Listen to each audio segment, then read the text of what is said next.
Breaking news, 2 major victories for religious freedom and religious liberty at the U.S. Supreme Court. We'll talk about it today on Jay Sekulow Live. Live from Washington, D.C., Jay Sekulow Live. Today, in a decision we just got from the court, this is the multiple times they've been back and forth to the court, a win for the Little Sisters of the Poor. Phone lines are open for your questions right now. Call 1-800-684-3110. There was another case involving religious freedom with the same vote breakdown.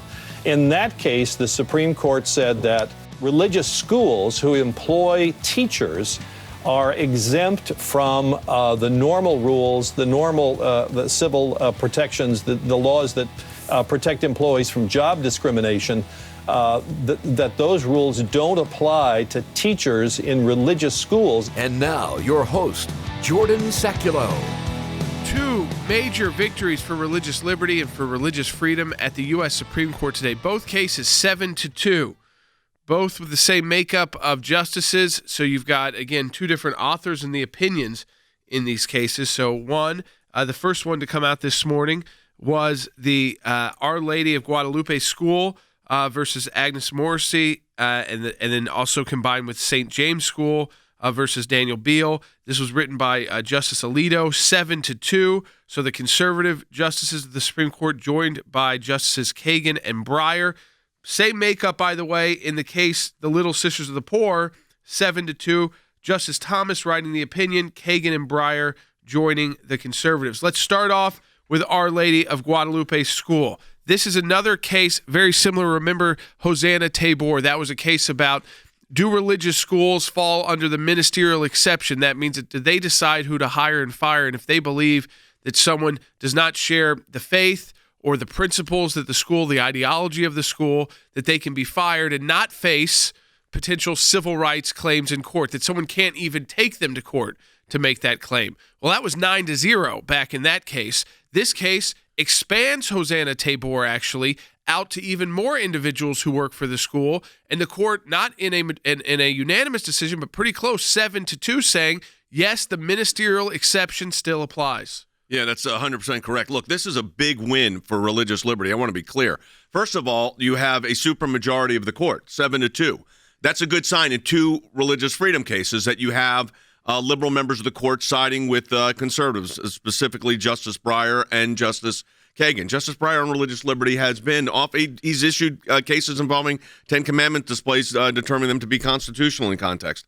So we argued in our brief, we filed a friend of the court brief in this case, and we said the animating principle of the ministerial exemption is the preservation of religious autonomy. In every other context where institutional autonomy has been an important consideration, this court has consistently accorded a significant degree of deference to the institution's decisions. The court, in its opinion, starts with the independence of religious institutions is matters of faith and doctrine, is closely linked to the independence of what the court has termed matters of church government. So this tracks very closely to what we set forth in our arguments, and obviously this is a very big decision, 7-2. We also have the Little Sisters. We're going to go over both of them quickly now. And we also have the Little Sisters of the Poor. We'll get into more in depth in a moment. So in Little Sisters of the Poor, 7-2. Again, Justice Thomas writing for the majority. Justice Kagan and Breyer join the conservative justices of the U.S. Supreme Court. And here, remember, this was the birth control mandate, the abortifacient mandate. And remember, we've already seen the Hobby Lobby case where private companies that were not religious but were closely held were exempt from the Affordable Care Act's mandate on this. Well, now it is clear after many years of a legal battle that so are religious organizations. So it's not just closely held businesses, but religious nonprofit organizations as well.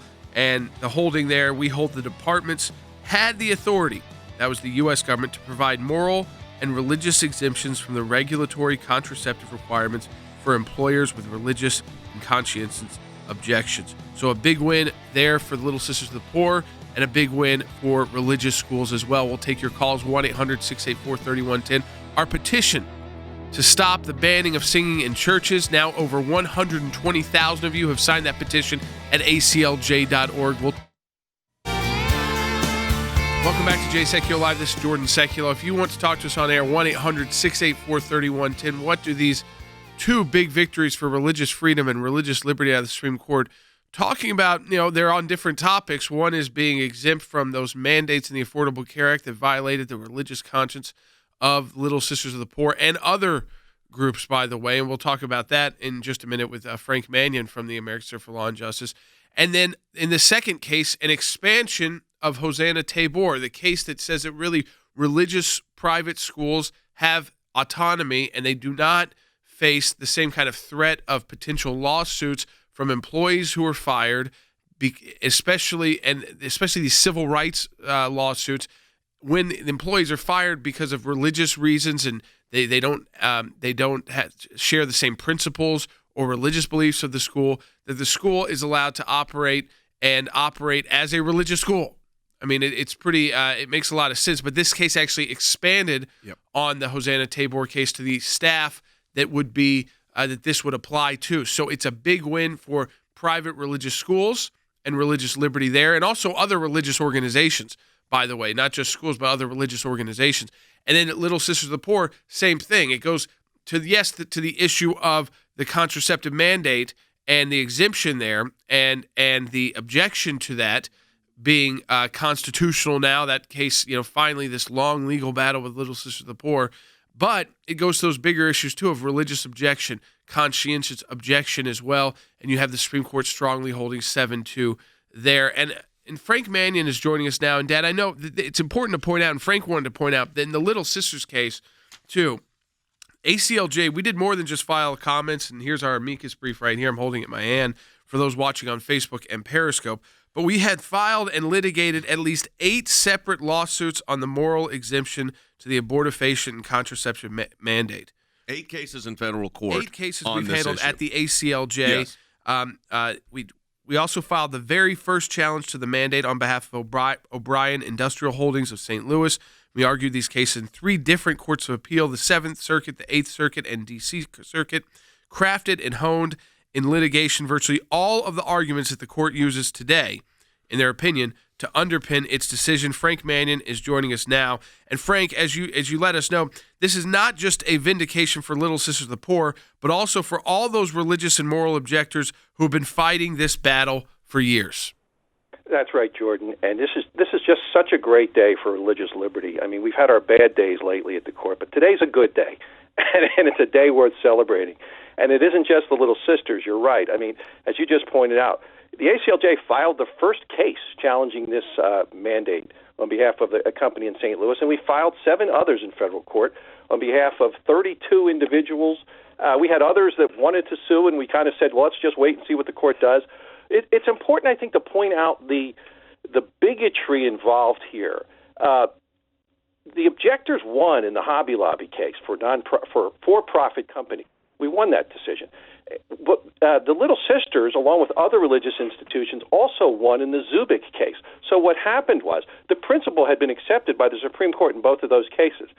The Trump administration decided to codify the exemptions by enacting these regulations, simply putting in writing, in effect, what the Supreme Court had previously held in both the Zubik case and the Hobby Lobby cases. But the AGs of both Pennsylvania and New Jersey weren't happy with that and decided to challenge it. I mean, this is real. It almost amounts to malice and bigotry that they even bothered to bring these cases. And what the Supreme Court today essentially said was, we meant what we said in those cases. You cannot force these religious institutions and even secular employers with strong religious objections to do what their religion tells them they may not do. Find another way, government. If you think that people need free access to contraception and abortifacients, then you, government, provide it. Don't make religious objectors violate their religious beliefs. You know, Frank, one of the things you said here, which I think it's very, very important for people to understand, is that we have been litigating these cases for a very long time, but not just litigating. I'm going to go to Than Bennett on this. We have filed comments early on when this was all being discussed. Than? Jordan, Jay, for more than a decade. I mean, you go back to the original Obamacare law. We were advocating in this space when the law was passed in 2010. But then, Jay, I'm holding our very first comment made in 2011 when the Obama administration wanted to put in the underlying mandate that Frank is talking about and that we've litigated on over the last decade. Jay, that has carried forward to this case. The next document that I'm holding for those who are watching is the comments that we filed on this rule from the Trump administration correcting the onerous mandates from the Obama administration. And Jay, and then the amicus brief that we filed in this case. Listen to this. Almost 500,000 ACLJ members signed the petition on that brief, culminating in a decades-long work on the regulatory side that culminated at the Supreme Court. Jay, that's 500,000 ACLJ members that have stuck through us over the decade on both the litigation side and the regulatory side. All of that work is what allows a day like this to happen. As Frank said, we filed the very first series of cases on this. Of course, we're involved in the Supreme Court filing briefs. I'm holding them in my hand right now in both the cases that were decided today. Let me get Andy Economo's impression on first. Let's focus right now on Little Sisters of the Poor. What was your sense? Andy, we felt like we were going to win the case. It was hostility aimed at the religious participants there, the nuns. But obviously, I don't think any of us necessarily thought we were going to win by 7-2. No, we thought that we would win, but I thought it would be very narrow. I was hoping Chief Justice Roberts would rule with us because he has been so ambivalent in his rulings. But as a true Catholic, he did the right thing in this case. What astounded me was that Justices Breyer and Kagan sided with us in the Little Sisters of the Poor case by saying that we're going to allow employers and schools with moral objections to be exempt from the requirement that they provide contraceptive coverage. And I think this also underlines the Trump administration's view, which was consistent with that of the Little Sisters of the Poor, which is an order of Catholic nuns who have consistently fought the contraceptive insurance requirement. And we were victorious. And I think, as Frank said, this is a day for tremendous celebration, particularly with respect to the Little Sisters of the Poor, but also in the Lady of Guadalupe case, in which the statement made by their lawyer, I think, was impressive to me. And that is, the last thing the government officials should do is to decide who is authorized to teach Catholicism to Catholics or Judaism to Jews, or in my case, Orthodoxy to the Orthodox. That is the business of the school and not of the government. You know, let me go back to Frank and then Jordan take it from there. But Frank, quickly, I thought one of the key factors in this case in Little Sisters of the Poor, where I'm encouraged, and it does apply to Our Lady of Guadalupe too, is that you've got this kind of supermajority of Supreme Court justices recognizing the importance of religious freedom and religious liberty, especially on these internal decisions, which is kind of the heart of religious liberty, actually.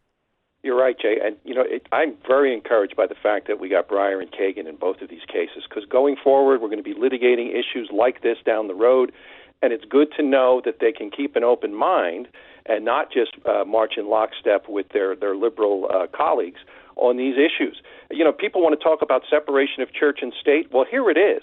Keep the government out of churches and how they organize their institutions and how they choose to run them, and who they choose to employ or who they choose to dismiss. That's one of the principles that's vindicated here. And it's been there from the founding of the country, and the Supreme Court has reinvigorated it today. All right, folks, we're going to take your calls, 1-800-684-3110. That's 1-800-684-3110. Yeah, I just want to recap for you two major victories for religious liberty, religious freedom out of the Supreme Court. The first, in the case Our Lady of Guadalupe. This is a case involving schools. The case concerns two Ninth Circuit decisions, two different schools, which misinterpreted the Supreme Court's decision and the 9-0 Hosanna Tabor case and created a split, which other federal and state court decisions applying the ministerial exception. So we filed again in this, and the main point of our brief was that the animating principle of the ministerial exception, which again was held 9-0 in Hosanna Tabor as applying, is preservation of religious autonomy. In every other context where institutional autonomy has been an important consideration, the Supreme Court has consistently accorded a significant degree of deference to the institution's decisions. That's what our brief highlighted. That is what the Supreme Court concluded. This was a brief, again, written by Justice Alito. Just to read you some of the brief, on page 2 of the brief, of the opinion. A judicial review of the way in which religious schools discharge those responsibilities would undermine the independence of religious institution in a way that the First Amendment does not tolerate. From page 22, in a country with the religious diversity of the United States, judges cannot be expected to have a complete understanding and appreciation of the role played by every person who performs a particular role in every religious tradition. A religious institution's explanation of the role of such employees in the life of the religion in question is important.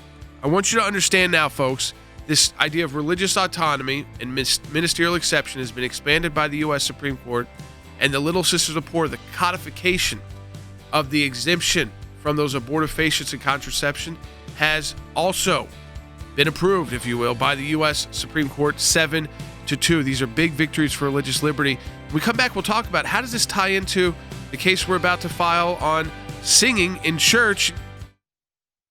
Thanks to your support of the ACLJ, we have had many victories. The IRS now formally apologizing to Tea Party groups. The IRS did the right thing by resolving the case with an injunction that mandated a complete change of the IRS nonprofit tax-exempt work as it relates to issue advocacy organization. If any group feels like they're being targeted, they can go to federal court and bring our case. That's a victory. It's one of the most significant wins in the ACLJ's history, to take on the IRS and win. For more than 27 years, the ACLJ has been fighting for freedom and liberty in the United States and around the globe. These are young people in their 20s and 30s that are doing this. They're fighting for life at a whole new level to beat back the abortion juggernaut. We've got a whole group of young lawyers that are defending them. Those of us that believe in life know that we're on the right side of history. We understand full well children are children, and they're precious in God's sight, and they're precious in our nation's sight, and they're precious to parents. But I actually think we're winning. This is one of the social issues we're winning. The release of Andrew Brunson. He is the American evangelical from North Carolina, held in Turkey for more than 2 years. They're rushing us to the airport, and there was an Air Force plane that came from Germany that had been on standby. We're flying, and they finally left Turkish airspace. It's like, okay, now we're really out of Turkey and free again. We're grateful to ACLJ who put it out to these people, they were getting all this out. All of the people who prayed for us through ACLJ and through your contacts, I'm thankful, I'm grateful, and actually I'm astounded. We need your help as we continue this work here in the United States and around the world. Join the matching challenge today, and your tax-deductible donation will be doubled.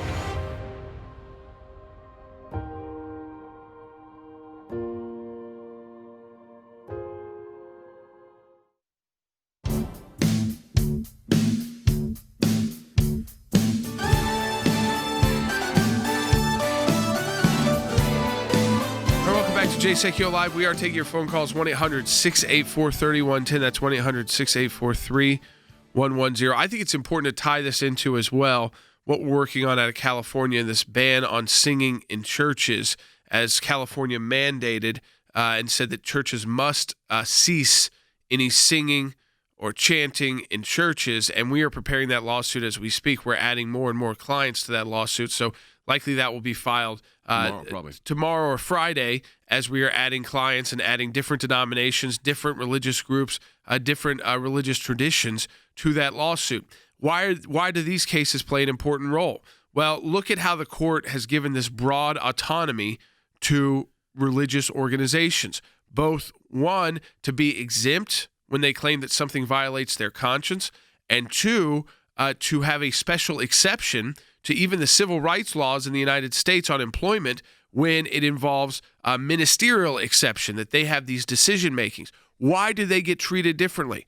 Because the First Amendment to the Constitution decided, our founding fathers, when drafting that, said we are going to make sure that religious organizations is a higher burden, a much higher burden to try and regulate them, and that government should stay out of the way. And so government should not be issuing edicts like you can't sing in church. And I look at these decisions today, Dad, and I say that shines some positive light potentially on the case out of California and this attempt to ban singing specifically for religious people. I think so, especially acknowledging as we must that these cases are likely, the California cases are likely to end up at the Supreme Court relatively quickly.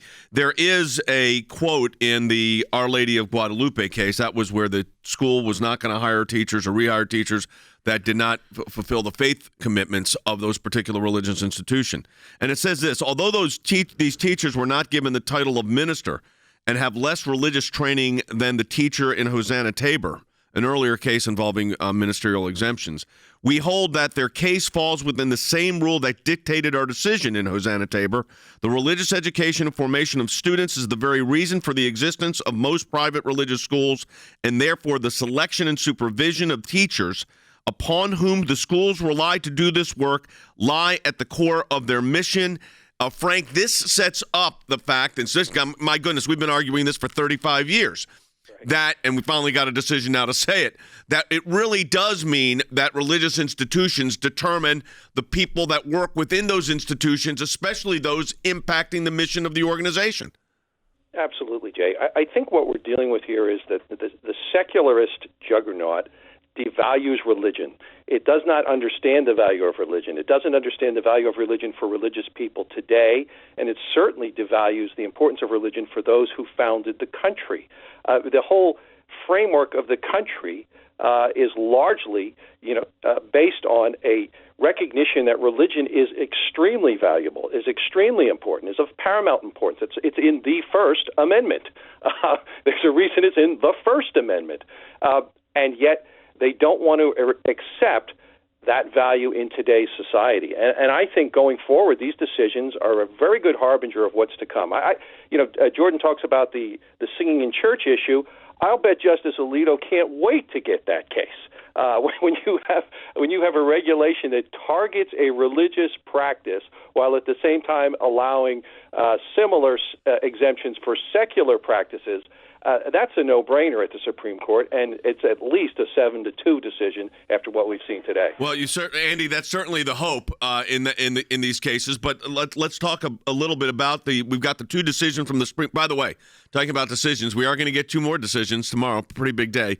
The president's cases that we argued back in May will be decided tomorrow because tomorrow is the last day of the term. But as it relates to these cases, Andy, when you look at them together, both the Little Sisters and Our Lady of Guadalupe, it tells me that there is now a cohesive understanding within a majority, maybe even a supermajority, of Supreme Court justices, at least as it relates to the religious autonomy issues of religious freedom. Finally, I see that Justice Breyer and Justice Kagan have, let's say, seen the light and have sided with their conservative colleagues. I was not concerned about Justice Ginsburg and Sotomayor because I believe they're a lost cause.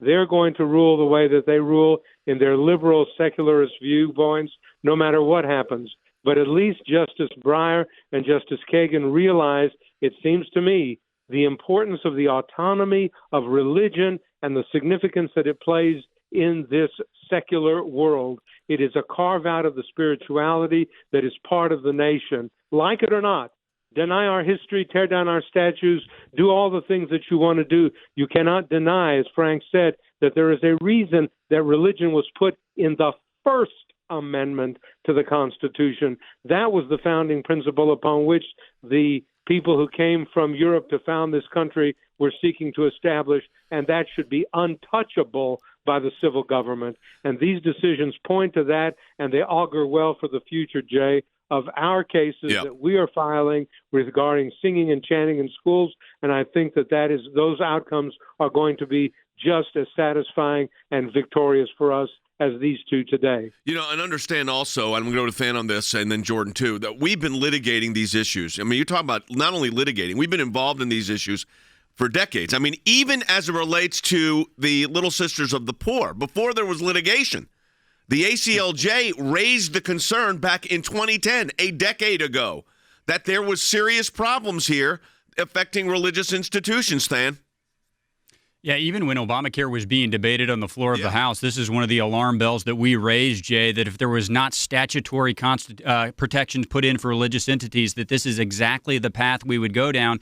Ultimately, Jay, Congress gave sort of a verbal assurance that the protections would be granted. And we said, look, the Obama administration is not going to carry those out in regulation. And that's exactly how it played out. It took a decade to get it righted. But, Jay, the language that you read just a minute ago, I was so heartened by it, because here's essentially what it says. It says the government does not get to tell a religious entity what is or is not central to its faith. So it could be singing, it could be chanting, it could be service to the poor, it could be teaching, it could be education. Jay, those decisions in determining what is central to your faith, those belong to the institutions, not to the government. And Jay, we made that case on these airwaves a decade ago when this was being litigated. Thank goodness a decade later we finally prevailed. All right, folks, we're going to start taking your phone calls. We come back to the second half hour of Jay Sekulow Live, so we wanted to get you an update on both of these big religious liberty victories out of the U.S. Supreme Court. We'll also start again explaining how things are moving in California on that ban on singing and chanting in churches. When we come back on Jay Sekulow Live, let me encourage you to take action at ACLJ.org. Remember yesterday on the broadcast, I said I hope by the end of the broadcast, and we hit it. We got over 50,000 on the petition. You know where we're at today? 126,586 signatures on ACLJ.org on the petition, Don't Ban Singing in Church. You are responding. So go to ACLJ.org. Sign that petition. Don't ban singing in church. If you've already signed it, share the petition with your friends and family on social media. Share this broadcast right now. Click that share button as we go into our second half hour coming up in just a minute on Jay Sekulow Live. Click share if you're watching on Facebook and Periscope. Bring more people into this discussion so that they understand the significance of these two religious liberty victories at the U.S. Supreme Court and how important this is in light of our coming legal challenge to the California ban on singing and chanting in churches. This is a great time to remind you to support the work of the American Center for Law and Justice. We have a matching challenge right now. Whatever you donate, that goes through the month of July, is doubled. We have donor ready to match your donation, but you take the first action. Donate online, support our work at aclj.org. Donate today. It is a critical time for our nation, and the American Center for Law and Justice is on the front lines, defending life and liberty, engaging the issues that matter most to you and your family. Whether it's working to protect Americans from the dangers of radical Islam and the persecution of Christians, to defending life at the U.S. Supreme Court, to protecting your religious and constitutional freedoms, we could not do this work without you, without your support. And now your support can really make a tremendous difference. For a limited time, you can participate in the ACLJ Matching Challenge. If you make a gift now, it will be doubled. $25 becomes $50. A $100 gift becomes $200. Please stand with the ACLJ right now and call 1-877-989-2255. That's 1-877-989-2255, or go online at aclj.org. Thank you for your support. Live from Washington, D.C., Jay Sekulow Live. And now, your host, Jordan Sekulow. So 2 cases out of the Supreme Court today involving religious liberty. It was like Religious Liberty Day at the U.S. Supreme Court. Tomorrow, the final day of the court opinions. So the Trump, the tax issue, that is the big one that's been the court watchers have been waiting for. That will be out tomorrow. Tomorrow is the final day of the court. Usually they wouldn't go this long, but remember, they're not even using the building. They're not there. They're not reading from their opinions and things that they would usually be doing. And we had arguments. We had 10 arguments in May. Normally, the last arguments are in April, and we had these in the middle of May. They were done by phone, and so they're moving pretty quick. Actually, you heard the arguments. You could listen into the arguments because they were all broadcast live, actually, and it was unique because it was not the usual, like when they do put out broadcasts from the court. The audio is pretty perfect and things like that. This was by phone, so it was different. And so is this process now, which from the Supreme Court. But we know tomorrow is it. And what was important? Well, 2 victories. One, the case is Our Lady of Guadalupe. This was an expansion of the ministerial exception for religious schools and institutions. What does that mean? It means the government is not going to allow courts and lawsuits to go digging into the decision-making process of religious institutions and churches when it comes to hiring and firing, specifically when hiring and firing is done based off the fact of someone's beliefs, so that you can hire and fire people for your school based off the fact that they share the same religious philosophy that your school does, and that those people who may be hired or fired cannot then turn around and try to file a lawsuit against you for wrongful termination. And if you then put forward that the termination was based off the decision under this ministerial exception, which the court already had in a 9-0 decision. They've expanded on it today, 7-2. This is a big win for religious schools and religious organizations. So that's one case. The other case, one you have heard about time and time again for a decade, Little Sisters of the Poor finally getting the final victory that they have sought in court, and that was the codification of their exemption from the Affordable Care Act's mandate on contraceptions and abortifacients. They have now won in a victory there, 7-2. This is another big win for religious organizations and religious groups. Why? Because initially in the Hobby Lobby case, that was about closely held businesses. It didn't have to do with it had to do with their religious beliefs of the closely held businesses' owners, those who closely held the business, but it wasn't about specifically nonprofit religious organizations. And so this case gone on and on. Now this has been codified into law, and that codification has been given the green light. That was done by the Trump administration, by the way. It's been given the green light, 7-2 by the U.S. Supreme Court. Interestingly, same makeup in both these cases. Different authors of opinions, but same 7-2 makeup, Dad, at the U.S. Supreme Court. So you had Justice Alito writing one opinion, Justice Thomas writing the other, but those in agreement are the same. Yeah, including Justices Breyer and Justice Kagan. So I think the important here, I'm going to go quickly to Frank. We're getting ready to hit a break here, Frank, so do this in 30 or 40 seconds. But the fact that those two justices joined, not just concurring in judgment, but joined Justice Alito's opinion speaks volumes for religious liberty. It's a very good sign going forward, Jay. We've seen this before from Breyer in the Ten Commandments case and also from Kagan in other cases, and it's just very heartening and encouraging to see it because we're going to be litigating these cases down the road. Yeah, I think Andy, quickly here, echoing that, I think these are monumental decisions today. They are monumental decisions, Jay, for religious liberty and religious freedom and for the First Amendment to the Constitution and for the free exercise of religion. In other words, it's telling the government, you stay out of our religious institutions. You don't tell us who we cover and who we don't cover based upon what we believe in insurance, in the area of insurance, for example, in the Little Sisters of the Poor. And with respect to employment, you don't tell Jews who they teach Jewish to, Orthodox who they teach Orthodoxy to, or Catholics. You don't have suits by employees in those areas of discrimination. It's gone even farther too. You don't have to just be the religion teacher at the school. Right. If you're a teacher at the school, because we all know if you've ever attended religious schools, every teacher is teaching something that is kind of religious. Yep. So it's been expanded to that. We come back, we'll take your phone calls, 1-800-684-3110. The worsening pandemic is once again affecting houses of worship. While people can still attend, the state is banning singing and chanting during religious services. Places of worship must therefore discontinue singing and chanting activities. So you cannot sing or chant in a church that is operating under the California guidelines.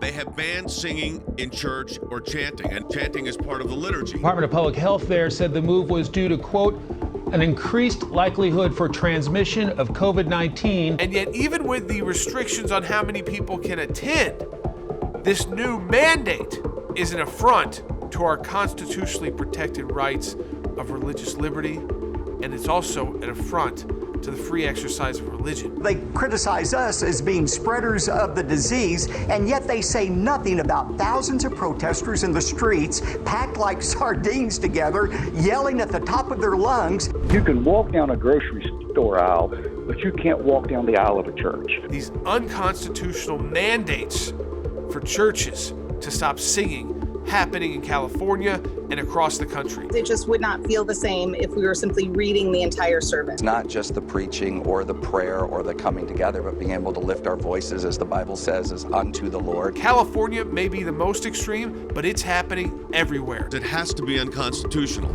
And friends, we're going to find out, because the American Center for Law and Justice is filing a series of lawsuits challenging this. We are working with churches in California to file a legal challenge to this new mandate. Don't ban singing at church in the United States of America. Go to ACLJ.org. We're going to be in this fight, and we need you in the fight with us.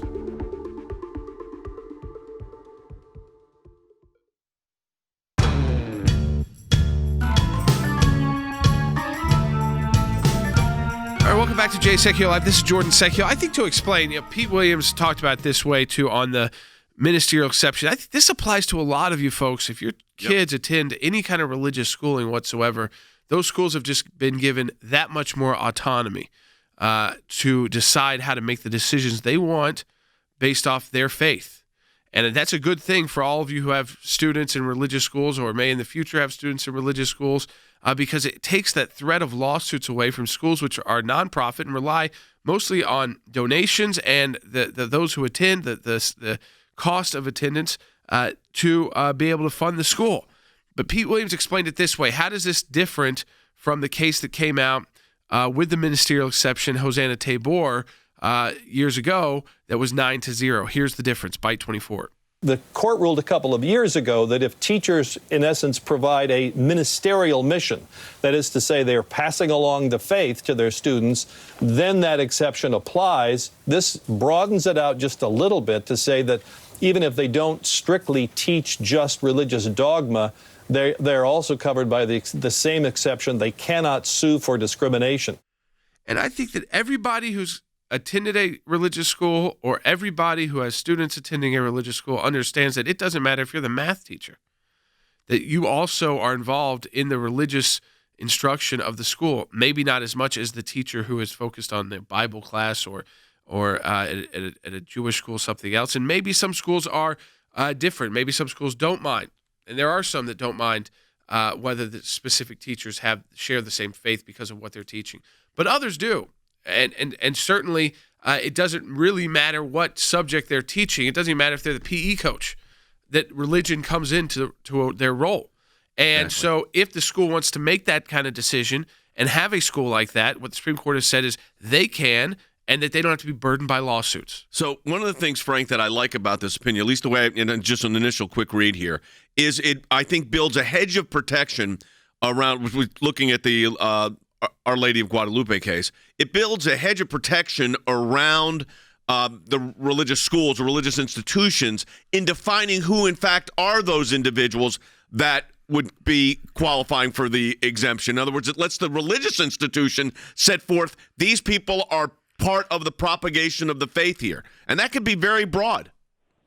That's right. And that's what this is all about. It's about government staying out of a religious institution's ability to define itself and its mission and who propagates that mission for it. And as Jordan pointed out, in most religious schools, and people who have their kids in religious schools who are thinking about this, is one of the reasons they send them there, every teacher and really every employee is supposed to be exemplifying the religious tenets of the body that sponsors and pays for the school. And so the Supreme Court is saying we're not going to nitpick who is and is not part of the religious mission of this school. If the school says that the math teacher is a minister, quote unquote, because the math teacher is supposed to embody the religious principles of the school, we're not going to second guess that. It's not our role. That goes back to the founding of the Republic. We are staying out of that and letting religions and religious institutions flourish to the best of their ability, because that's a good thing for all of us. Let's go right to the phones, 1-800-684-3110. We're going to start taking your calls now, so you got calls for us. This is a great time to call in at 1-800-684-3110. Nancy called in from Virginia on line 3. Nancy, welcome to Jay Sekulow Live. Thank you very much for taking my phone call. Sure. I'm listening to your talking about the bans on singing, and you're going to take the case and Right, tried to fight it in California. Yes. Will this also cover any other state, or is there some way that they have to apply for it? So here's what happens. It depends if your state, you're calling from Virginia. I do not think there is a singing and chanting ban in place in Virginia. Than may know. Than, what are the restrictions on churches right now, Than, in the Metro D.C. area?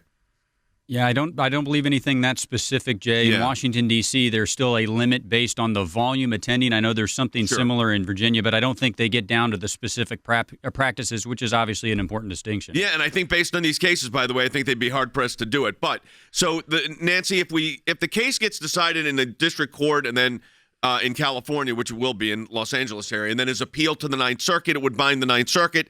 If we have to go or they have to go to the Supreme Court and there's a decision out of the Supreme Court, I think that would, of course, that would impact the whole nation. Now, let me say something here. There's been a previous case to the Supreme Court already, and Andy, you're going to remember this, involving the size issue, and it was out of the West. I don't know if it was California, Nevada, but it was one of these 100 people at minimum is the maximum number you could have, no matter what size your facility is. And there, Justice Roberts sided with 4 liberal justices of the court and said that in fact was constitutional. They were not going to second guess the authority. Now, the singing and chanting goes more to the heart of not size, but of the worship experience itself. So I think that will be a distinction, and these cases should help that. Andy? Yeah, yes, I think you're right, Jay. The size factor is one thing. Put that off to the side. The singing and chanting is part of the liturgical function of the church itself, the dogma, the teaching, the profundity of the spiritual experience that is being impacted by prohibiting singing and chanting in the church. Not merely the size factor, that is a different thing. But when you say make a joyful noise unto the Lord, it doesn't say make a joyful mumble unto the Lord or talk to the Lord, but it says praise the Lord. Open your mouth, agaliasete to Kyrio en timbano que choro. Praise the Lord in the timbrel and dance. In other words, make the joyful noise to the Lord. That is the fundamentals of the faith as taken from Psalms and adapted from the Jewish tradition to the Christian tradition. That's a whole different animal, and one that I think these 2 cases today give me great hope that will be upheld by the Supreme Court, and Jay, maybe even by the Ninth Circuit, usually an aberrant circuit, but maybe they too will see the light. So let me ask you this, Frank, because in the previous case, we're not going to challenge, at least the plan right now is we're not challenging the number restriction, which is a bizarre thing in California where it says 25% occupancy, which means if you had a 5,000-seat auditorium, you could seat basically, 1,000 people, 1,250 people. They say, or 100. Whichever's less. Whichever's less. So it means you have a 5,000-seat amphitheater, worship center, you only can still seat 100 people. And singing and chanting, even if there's only 100 people at that 5,000-seat worship center, is still off limits. Now, but the court previously held, Justice Roberts joining on this request for a stay, previously held that was going to stay in place. Do you think these cases today can help that? Andy seems to think so. I seem to think so, but I want to get your view on it. There's no question about it, Jay, and I think the distinction is that, in the California regulation situation, you can't even have a soloist. If you read the thing literally, no matter what the size of the congregation is, no one is allowed to sing or chant.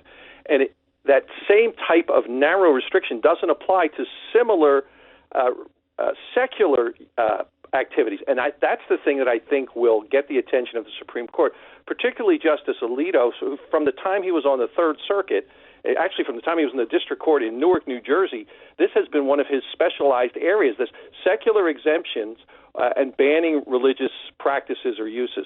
That's not going to fly at the Supreme Court. If you can have people in the streets not taking a position on that, chanting things and singing secular type songs or just chants or slogans, you cannot single out religious singing and chanting for a ban. That's just not going to fly. We've got a good question coming in, Mark, on Facebook. He says, does this case apply to non-faculty positions as well? Now, I think we've explained some of that. Like, to me, there'd be plenty of religious schools where someone who is a coach at the school who might not have a teaching role might be brought in to coach.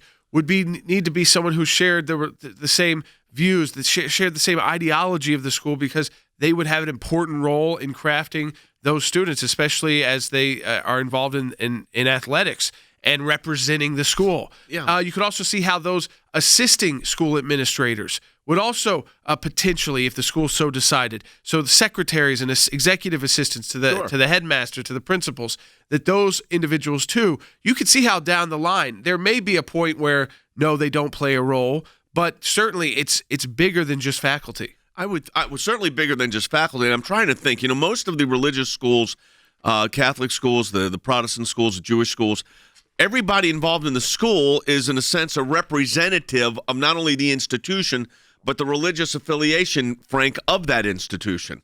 Right. So how far could this go then? Well, I'm familiar with Catholic private schools, and everybody who's employed there, not just the faculty, has to sign an acknowledgement of that this is a Catholic school, and all employees are expected to exemplify Catholic religious principles and exemplify that in everything they do. So it's definitely not limited to faculty. And I think that this case says we're not going to second-guess those decisions by those religious entities. All right, folks, when we come back, we'll continue to start taking more of your phone calls, 1-800-684-3110. There's a couple lines open if you want to jump in the conversation as well. 1-800-684-3110. Over 100,000 people watched the video I did on California banning singing in churches. We just posted that this morning. So people are sharing it. It's about a 2.5-minute video. That's great. It's available on our social media as well. The petition over 100,000 and growing, and we need your support. Donate to the ACLJ. Have your donation doubled at aclj.org. All right, welcome back to Jay Sekulow Live. This is Jordan Sekulow. We're going right to the phones. 1-800-684-3110. Kevin calling in from California on line 1. Kevin, welcome to Jay Sekulow Live. Hi, Kevin. Hey, thanks a lot for taking my phone call. Sure. My question is, I know a court case recently happened at the U.S. Supreme Court in which the ruling came down that the government, a state government, cannot fund a private secular school if they're not also willing to fund a private religious school.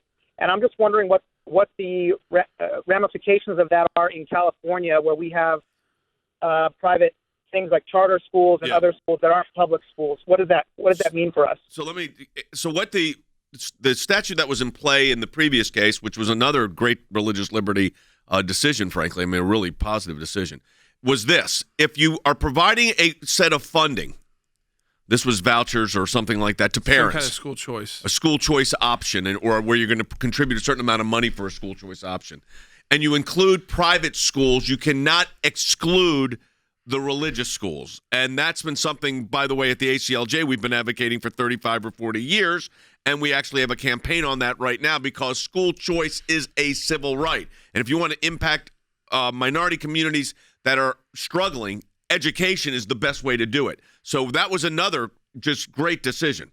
Yeah, so specifically is that, again, that if you offer these programs, you cannot exclude religious schools. So another, like you said, religious liberty exception. But listen to this. This is what Joe Biden said. So this is how he believes, and we talked about the power of the teachers' unions, and the idea is, do you care more about teachers or the students?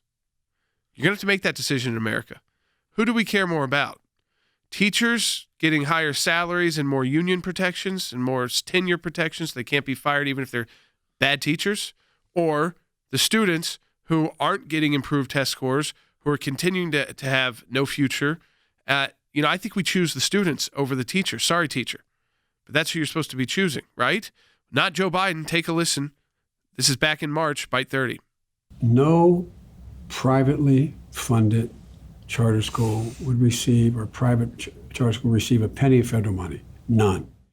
So he wants to even knock out the charter schools, which are a public-private mix. Yeah, it's because teachers' unions oppose them. But it's all about teachers. I'm sick and tired of that in America. We should stop protecting adults and start protecting children. Stop protecting adults with unions and tenure and bad teachers, and start protecting children. That's our job, actually, as a society and governments, is you protect the minors more than anyone else. And I think part of that protection is providing them decent schools. The courts are going in that direction. They're going against the direction of people like Joe Biden. I think today, listen, there's press conferences going on right now today about how to get schools open. They play such an important role in our society. And we've talked about through COVID-19 the breakdown of civil society leading to the increase in violence, leading to the increase in homicide. It's no joke. It's real. The violence is on the rise in New York as we speak. We've talked about in this show because civil society is broken down. Now we're post July 4th, and we're starting to figure out when is school going to start? What is school going to look like? Is there going to be school? That is a key part, just like churches and religious organizations, of civil society and of the country functioning. Without it, you will see more societal breakdown, and more societal breakdown is not good for anyone, but especially harmful to children. Okay, so tomorrow, Than, we are expecting it's actually three cases, three pretty big decisions from the Supreme Court of the United States, let me say, that we argued back in May involving the president's tax returns and the president's financial data. Two of those cases involve the congressional subpoenas that were issued. What's the anticipation level? I know what it is within the Supreme Court bar, but I suspect it's pretty high across the board. I suspect there's a few members around here that might have almost as much interest in those cases as you do, Jay. They're definitely the ones that most people have been looking towards. Although I will tell you, I think there was a lot of attention on today's cases as well. I did want to just read you just kind of in general D.C. reaction. This is what Leader McCarthy said about today. He said the Supreme Court is right to allow the First Amendment principle of religious freedom to prevail over government overreach. So, Jay, even members of the government are appreciating the fact that the government has been appropriately restrained here. But as for tomorrow, I can tell you that anybody that's in town, all their eyes are going to be on the Supreme Court. Yeah, 10 o'clock to 10:20, we should have them. So you mentioned, though, it's three cases. Yes. Two are together. One Yes. is not, but they're all Right. kind of similar. So explain to people what to be looking for out of these. All right. Out of really these two cases. So there's three cases that we did. Two of them involve subpoenas issued by congressional committees to the president's accountants for records, including tax returns and other information. We challenged that, saying that there was no legitimate legislative purpose in that request. This third case involves the district attorney, and the district attorney in the county of New York took the same subpoena, copied it verbatim from the House committees, and served it on the same recipient, the accountants, asking for the same documents, but for purportedly a different reason. The House says they need it for potential legislation. The DA says, well, he can't legislate. He needs it for investigations. The House says, well, we're not investigating. We're just legislating. So we all know what's going on here. I mean, this is all about politics. So the court has a couple of options the way they can go. The way we argued it is my colleague, Patrick Strawbridge, argued the first two cases, they were combined. And then I did the third case, which actually ended up including all three cases because I raised the issue of what was argued previously in the oral argument.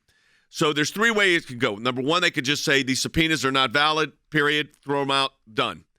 More likely would be levels of scrutiny that were not applied by the lower court. So, for instance, in the Vance case, I would be pleased and would not be surprised if we saw a decision that says this. Although we argued for presidential temporary immunity, the court, as the Solicitor General said, and we said in our brief too, it's not required to reach that issue. We argued two things in our brief. We argued presidential immunity and heightened scrutiny, the U.S. v. Nixon standard it's called, that a state prosecutor should be held to at least the same standard as a federal prosecutor, which means you have to have a heightened need. Why do you need it? Why do you need it now? What is the point of it? Can it wait? Is it essential? None of that was analyzed at the district court level here. And the Second Circuit said it did not have to be. So what could happen is we could see a situation on the Vance case, the DA case, where they vacate, that means removes the lower court decision, the Second Circuit decision, remand the case, that means sends it back down to the district court and says now the standard that we're setting forth is heightened scrutiny. We think it has to meet this level of scrutiny. Now, redo this case to see if it does that. That would be a very good win for us. That would be a very satisfactory win. On the congressional cases, they could do the same thing on this heightened scrutiny, or they could simply say Congress was way out of line with these particular requests. But you know what? We could guess, we could speculate, but my suspicion is there are three cases coming tomorrow. They do them in the order of seniority. I suspect that we're going to see these opinions at 10:10 and 10:20. Yep. Or maybe 10 o'clock and 10:10. But I think they're going to come out simultaneously. They're releasing them 10 minutes apart. Yeah, so we're going to have full analysis of it on Jay Sekulow Live. These cases involving President Trump that we were directly involved in. So you want to definitely be tuning into the broadcast tomorrow, whether you tune in via radio, whether you tune in on Facebook or Periscope. And again, remember, we're live at noon Eastern time. So regardless of what time you get our radio broadcast on your station that you listen to, you can always, if you want to get that analysis immediately, check out Facebook, where we're live right away at noon Eastern time. Support the work of the ACLJ at aclj.org. Donate today, be part of our matching challenge, and sign that petition on banning singing in churches, aclj.org.